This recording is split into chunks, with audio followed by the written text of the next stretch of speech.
Salam sejahtera untuk umat manusia.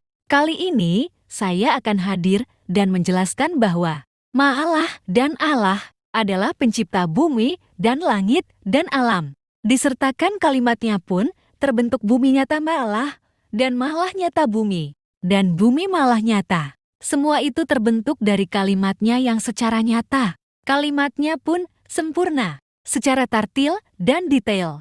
Dan yang mesti diingat dari manusia adalah harus sadar kalau manusia berkehidupan di bumi Allah dan di bumi Allah, yang daratannya berbentuk lafaz zat Arab.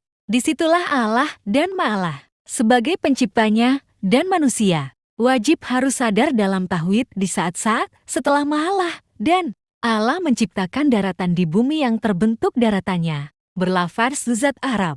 Kali ini membahas dari mana datangnya Allah dan Ma'alah. Sebelum penciptaan bumi yang berlafaz zat Arab, Ma'alah dan Allah dari galaksi yang lain dan dari bumi yang lain, dan untuk hadir sebagai untuk penciptaan bumi yang berlafaz zat Arab pada saat itu. Kuasanya sempurna. Dan yang mesti diingat lagi, janganlah terpedaya dari pengakuan manusia, yang manusia dijadikan Tuhan. Pada dasarnya tidak akan bisa untuk kisahnya.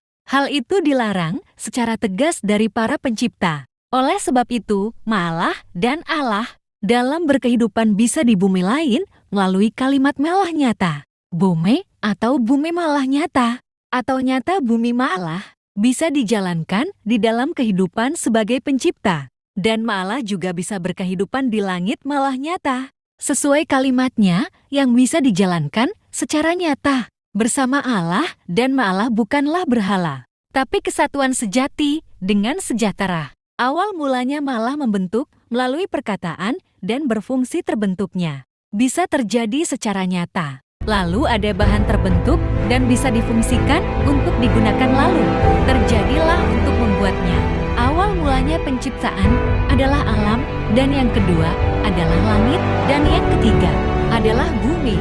Semua itu tercipta dari Ma'alah dan Allah secara nyata, dan kalimatnya pun melengkapkan penciptaan. Nama-nama Ma'alah dan nama yang lainnya. Dari nama-nama Ma'alah adalah penciptaan alam dan bumi dan langit. Semua itu tercipta secara nyata. Maka lihatlah peta di bumi yang berlafaz zat Arab di lingkungannya. Wajiblah manusia bersadar diri dan mendekatlah kepada pencipta yang sesungguhnya. Karena nama-nama pencipta Allah dan pencipta Ma'alah bagiannya ada fungsi Tuhan dan juga ada fungsi di atas Tuhan penciptanya. Maka dari itu, memujalah kepada Ma'alah dan Allah.